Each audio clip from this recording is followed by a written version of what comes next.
See, God put me on this earth to help save souls and reach those in the cold, lost from the fold. See, growing up, we fall to temptation that oftentimes leads to unwanted vacations and sad destinations and crying for restoration from that penitentiarization. The name Daddy gave you, they changed to a number. We gotta be strong. So we tapped us on the shoulder and we was in the world. We were too focused on money, the women, diamonds and gold. But now I'm on that stairway to heaven.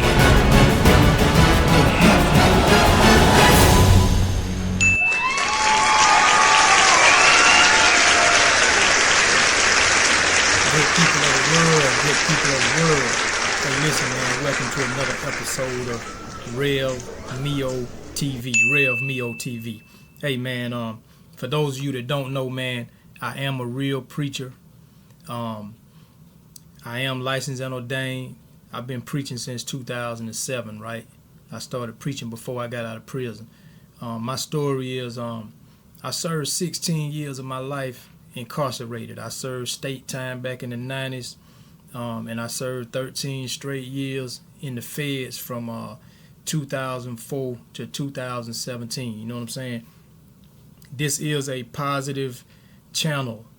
This is not a vulgar channel. I try not to use vulgar language.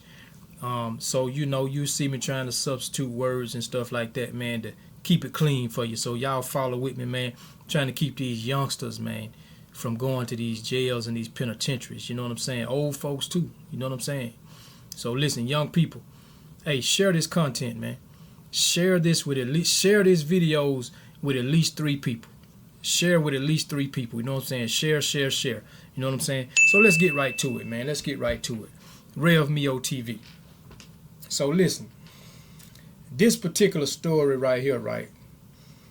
You got to understand that the prisons, these prisons, oh, they got some mean systems, man. When I'm talking about mean systems, like if you ever watch like certain shows like Oz or what's the one 50 Cent had one about, it's about a true story about a dude that was locked up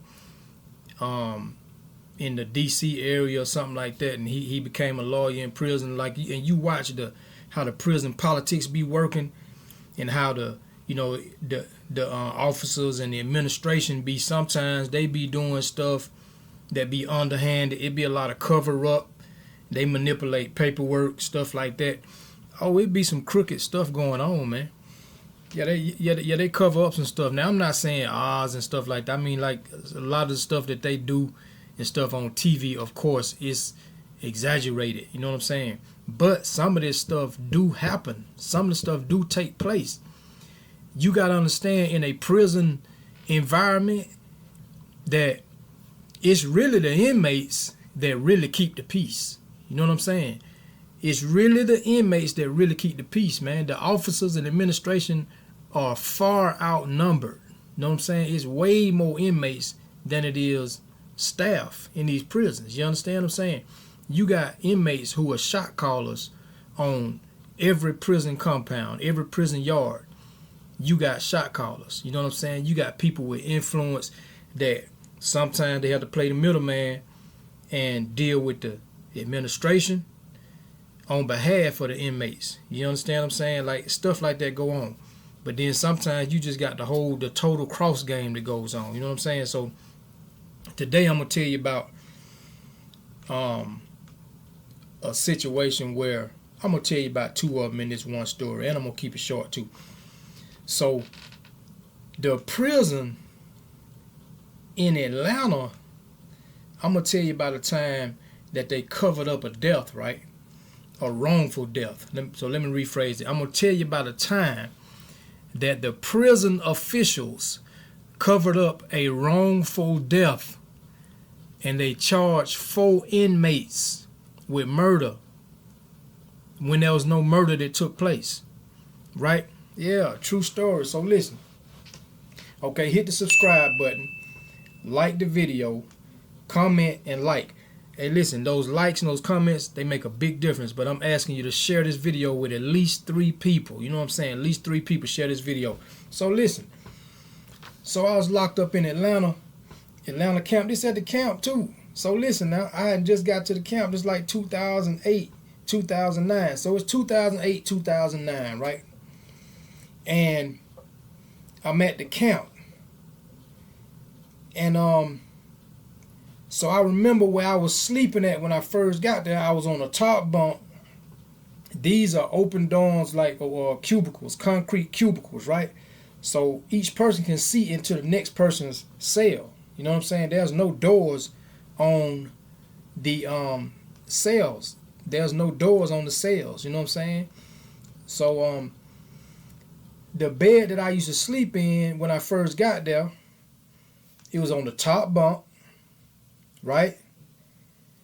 And after I was there for like a few months or something like that, I changed beds.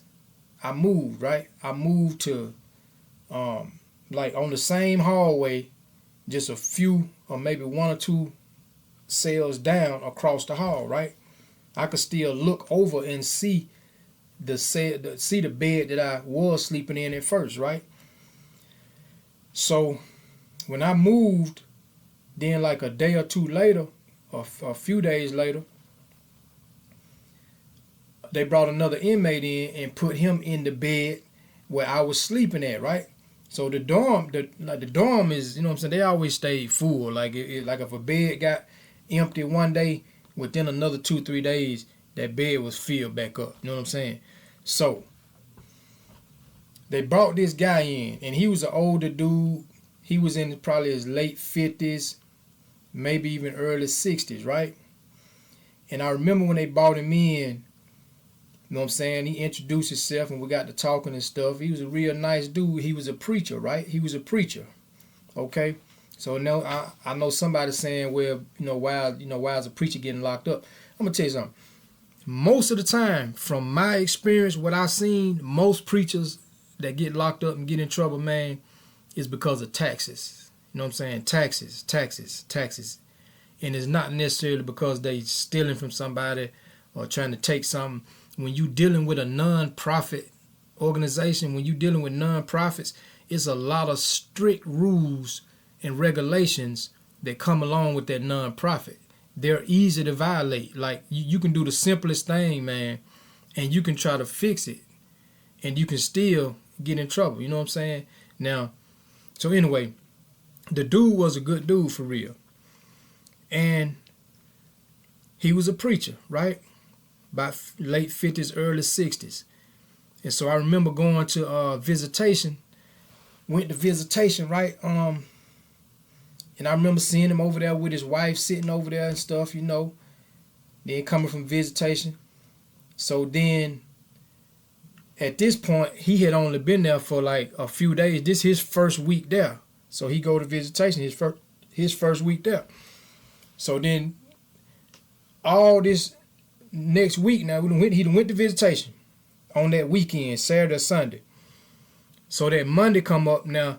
In the meantime, he been trying to get a bottom bunk pass. Because the man sleepwalks and he moves around a lot in his sleep, right? So he goes back and forth to the counselor's office. The counselor name was Mr. Craig. He was a white dude. Mr. Craig, man, I would say Mr. Craig was all right, you know what I'm saying? But at the same time, he was down with the administration. Bottom line, point blank, period. You know what I'm saying? He gonna be down with the administration, period. You know what I'm saying? He done looked out for me on some stuff. He could have locked me up, put me in the hole before, stuff like that. But when it come down to it, Mr. Craig gonna look out for the administration. He was our counselor, okay? And at this prison, the counselor's office was inside of our dorm, right? At the back of the dorm. So the dude going back and forth to Mr. Craig, he telling Mr. Craig, hey, look, I really need a bottom bunk pass. I need a bottom bunk pass. I need a bottom bunk pass. Right? So Mr. Craig, basically kind of brush him off. So the dude go to medical. He goes to medical department. Medical department writes him a bottom bunk pass. In prison, you get like passes for certain stuff or profiles or whatever it is. So they give him a bottom bunk profile for, so he's supposed to sleep on the bottom bunk. They'll give people soft shoe profiles, soft shoe passes or whatever it is. If you got, significant issues like with your feet or you got diabetes and stuff like that, you get certain passes, you know what I'm saying? But they kind of try to take you through the ringer in order to give you stuff like this, right? So the medical department writes the man a bottom bunk pass. So now what's supposed to happen is our counselor is supposed to come to the dorm and make one of us in the dorm who's in a bottom bunk, he's supposed to make us give up our bunk in that case. You know what I'm saying? Truth of the matter is, ain't nobody about to want to give up their bottom bunk. Nobody about to want to give up that bottom bunk. So instead of the counselor, you know what I'm saying, pushing the issue and making somebody move, then a lot of time what they'll do is the person that got that bottom bunk pass, they'll tell them, well, look, you just got to wait till a bottom bunk open. Man, a bottom bunk might not open for months. You know what I'm saying? It might be weeks, it might be a couple of days, but the truth of the matter is it could be months before a bottom bunk open, right? So then the man got the bottom bunk pass. He go back to the counselor, Mr. Craig, right? And I forget the preacher name, you know what I'm saying? But he go back to the counselor, Mr. Craig, and he tell him, look, I got my bottom bunk pass. I got my bottom bunk pass.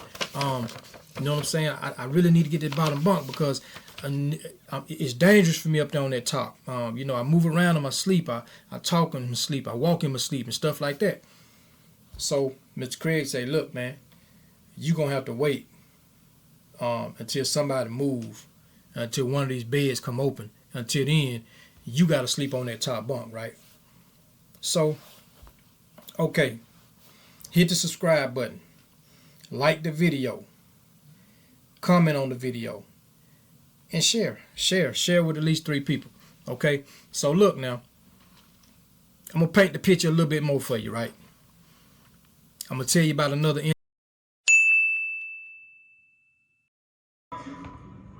when you begin to go through of what you used to do, when life was good, when you was riding good, when all your bills was paid. But look at you now. And I believe as Peter, the Bible says that he was chained between 2 guards. That they began to remind Peter of his remember when. Remember when, Peter, when you walked with Christ. You was there, Peter, when he raised Jairus' daughter from the dead. You were there, Peter, when he called Lazarus out of the grave. You were there at the transfiguration. It was you, Peter, who preached a 3,000 soul-winning sermon on the day of Pentecost. Remember when, Peter, you had it going on. Remember when, Peter, you was on top of the world. But now it seems as though the world is on top of you. So look now, I'm going to paint the picture a little bit more for you, right? I'm going to tell you about another incident real quick. When I was at the prison prior to going to the one in Atlanta, I was at Yazoo City in Mississippi, right? So I'm at Yazoo City in Mississippi back in about 2005 or something like that. Might have been, I think, about 2005, right? And this one dude, he was a young dude. I was probably in my early 30s, you know what I'm saying? This dude was younger than me. He was probably like 27, 28 years old. Well, the dude, I had been there about 6, 7 months probably. The dude was getting ready to go home. Well, he took medication though for seizures and stuff, right?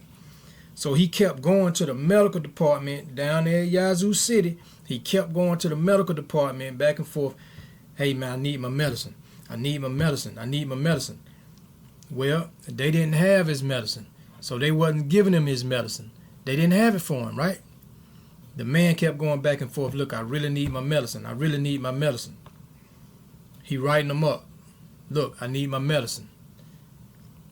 They didn't get the man the medicine. So the man is like, he's really worried. You know what I'm saying? He's a young dude, but he know his condition. And he talking to different people. You know, he upset about it. Like, man, these people ain't got my medicine, man. Man, I can't believe this, man. I really need that medicine, man. Man, it's serious. You know what I'm saying? The dude was from New Orleans or either Baton Rouge. One of them, I don't remember, but it was either New Orleans or Baton Rouge, right? So the dude was less than a week from going home, man.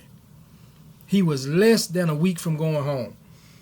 One morning, because in prison, you got to get up, man. On them weekdays, you got to get up. You got to get up, you know what I'm saying? The counselor or somebody going to come around, going to wake you up, make sure you up out the bed because you got a job to go to, you got a job to do, or whatever. You got something, but you got to get up out that bed and make that bed up. So the counselor come around, it's early one weekday morning. I don't remember what weekday it is, but so I hear him on the other side, on the other hallway. Hey, man, get up. Get up out that bed. You hear me? Didn't I say get up? And the next thing I know, the counselor name was Mr. Freelix. So Mr. Freelix hollering over there. Didn't I say get up? Man, I told you to get up. I know you hear me.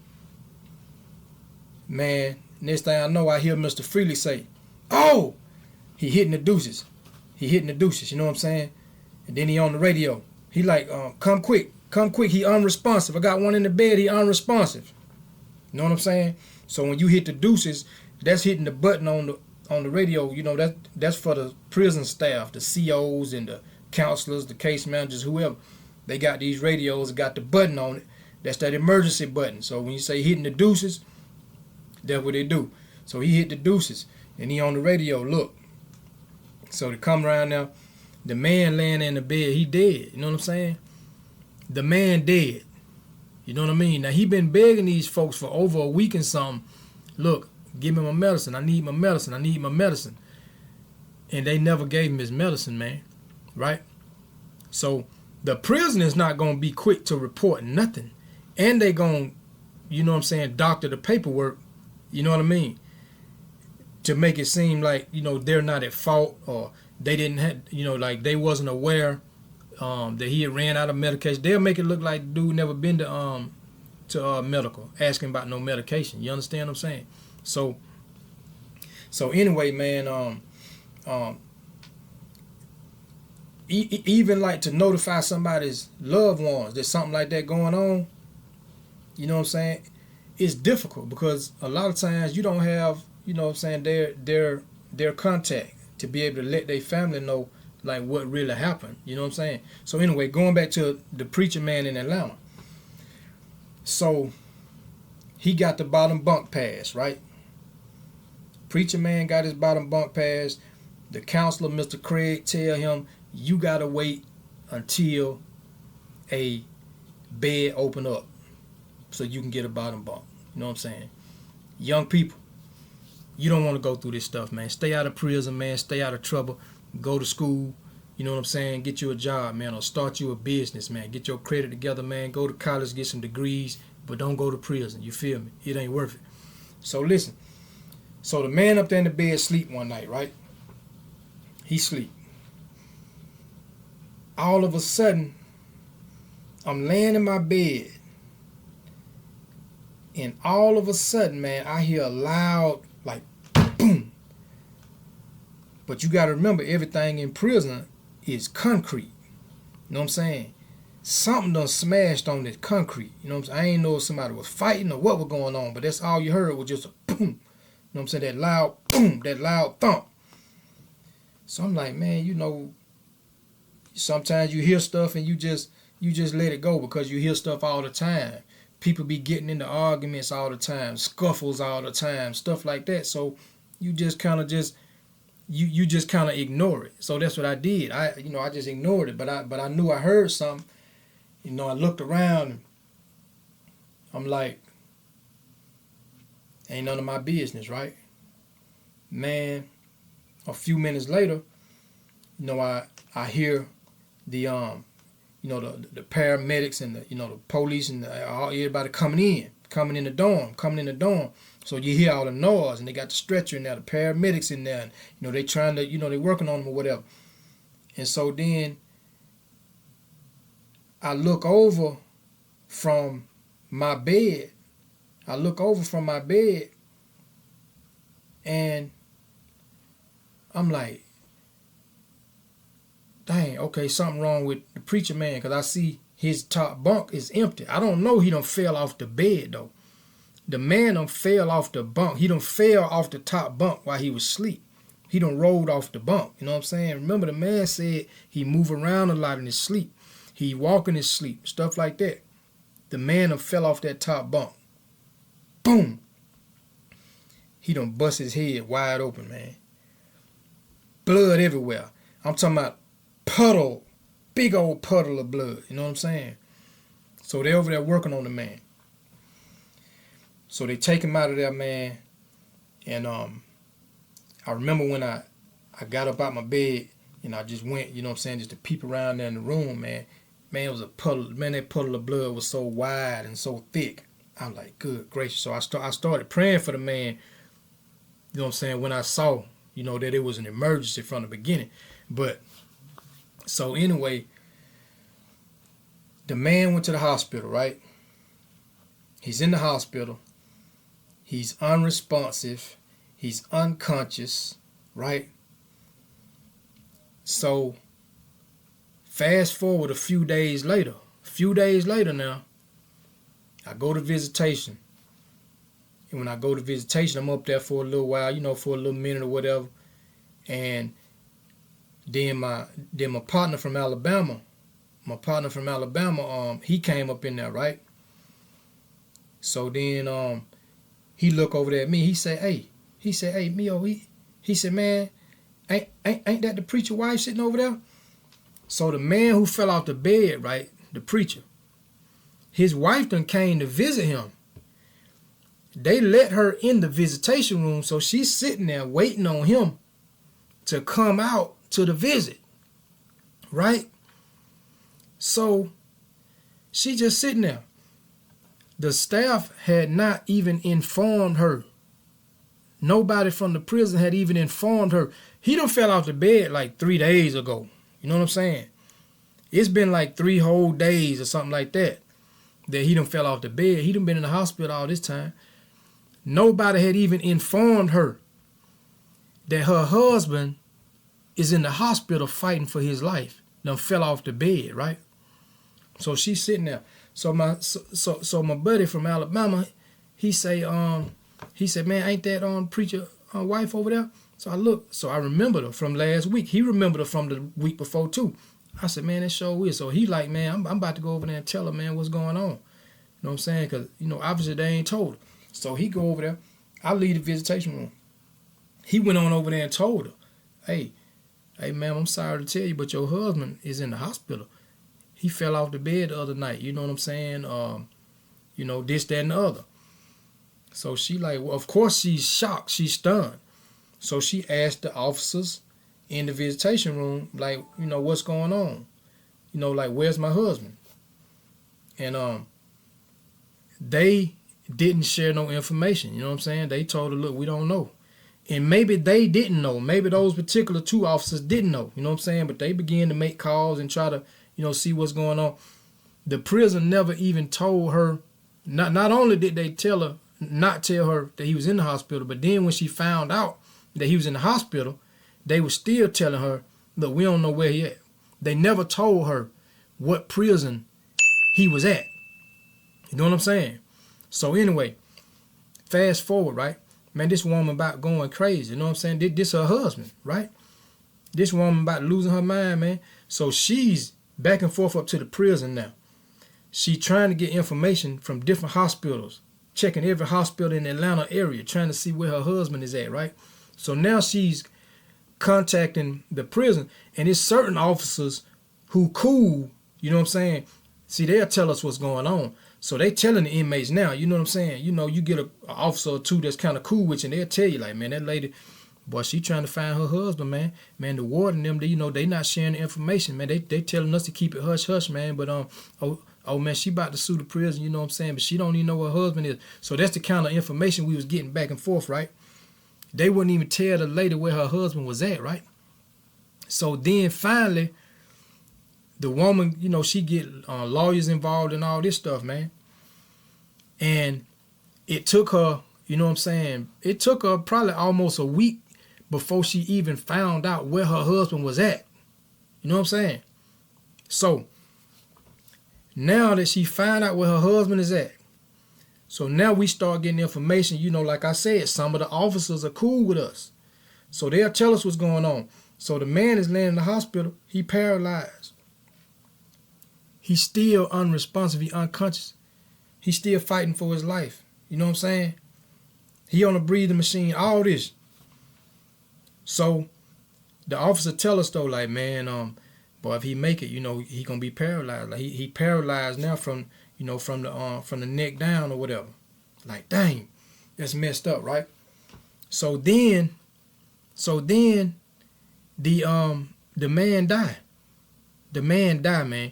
He fought for his life, man, for probably about 3 weeks in the hospital, man, and the man died. But watch this, though. Well, I'm going to show you how dirty the prison system can be sometimes, man. The man died, right? So, in between this time, in the meantime, these 3 weeks that the man been in the hospital, I'm going to tell you what the prison officials did, right? Boy, they came back there. First of all, of course, they cleaned the area up. They cleaned it, disinfected it, put that on special chemical stuff you put on, to kill blood-borne diseases and whatever. Put all that stuff on it. And they came back. They cut the beds down.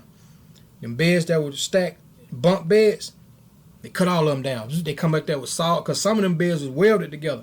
But they come back there with screwdrivers and saws and everything. They cut all the beds down. Ain't no more top bunks. They took all the top bunks now. They took all the top bunks. Took all the top bunks. You hear me? Cut all the beds down. No more top bunks. Because, see, they know now she got lawyers involved. There's prison officials that's, up above them that's going to be coming, checking this stuff out. They're going to be asking questions. These people finna come and investigate this thing, right? But these people cut all the beds down. No more top bunks. So they squeeze the bed that was on the top. They put it on the side of the other bed. So now there's 2 bottom bunks in every room now. Now you got 2 bottom bunks in every room. Right? So not only that now, they came back there, they painted the whole room. They painted the whole room. You know what I'm saying? They ain't want no blood spatter, nothing to show any evidence that something had taken place in this room. You know what I'm saying? So now not only that, when the man died, man, about a few days later, all of a sudden they came and they took 4 inmates and put them in the hole and charged them with his murder. Yeah.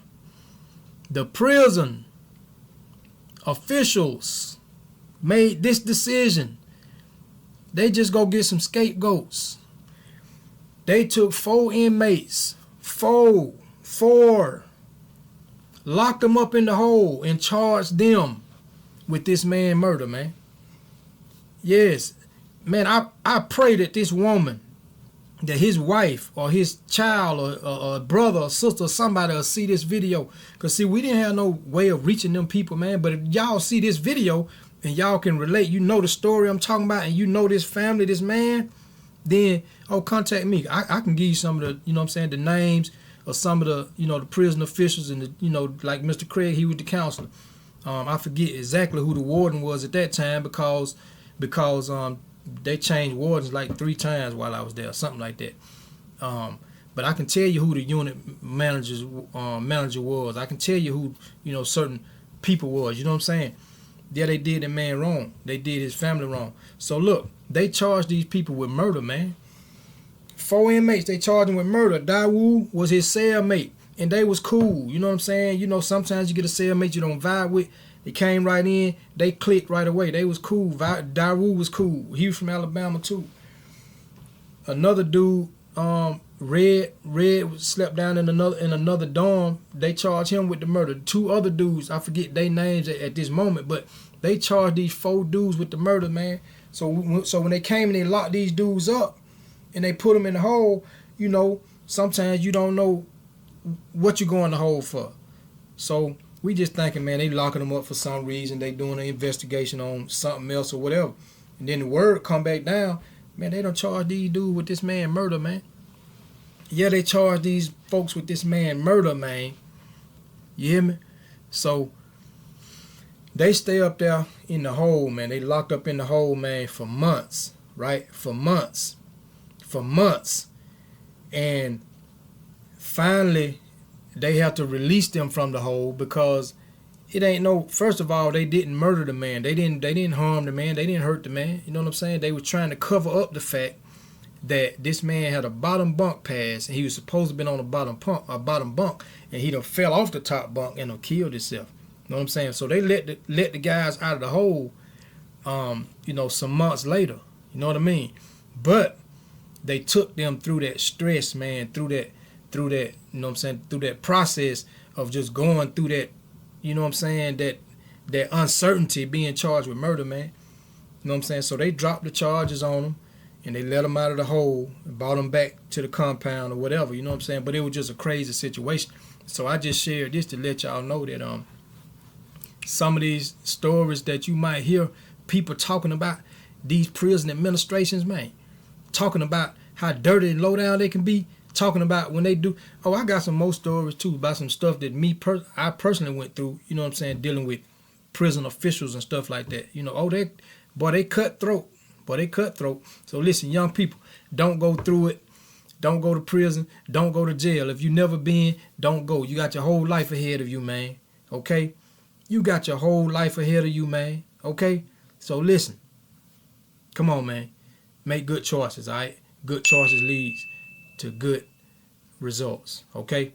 You are a part of your environment. It's up to you to make it better or worse. Share this video with at least 3 people. Love y'all. All right? Be blessed. Rev Mio TV.